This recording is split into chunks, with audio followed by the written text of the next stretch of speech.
మెంతి కూరకి ఆకు ఉంటుంది కదండి, దాన్ని మనం ఇంట్లో పెంచుకోవడానికి ఇలా మెంతుల్ని నానబెట్టి ఒక రాత్రిపూట నానబెట్టి ఇలా ఒక డబ్బాలో, ఖాళీ డబ్బాలు పనికిరాని దానిలో వేసినా లేదా ఒక కుండీలో వేసినా చాలు. 2 రోజులకి ఇలా వేర్లు వచ్చి తర్వాత ఆకులు వచ్చి మనం మెంతికూర వండుకుంటాం కదా, అది వస్తుందండి. సింపుల్గా ఒక 5 డేస్లో వచ్చేస్తుంది మెంతికూర చెట్టు అనేది.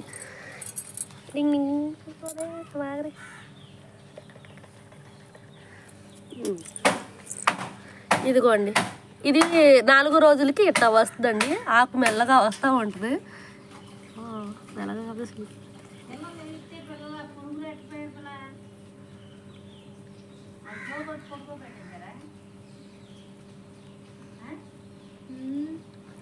కొన్నిటికి 2 ఆకులు వచ్చినాయి కదండి. ఇదైతే 2nd డేనండి. ఇదైతే 3rd డే, 3rd 4th అలా అన్నమాట. 2 రకాలు ఉన్నాయి. 1 వీక్కి అయితే కనుక వచ్చేస్తాయండి మొక్క.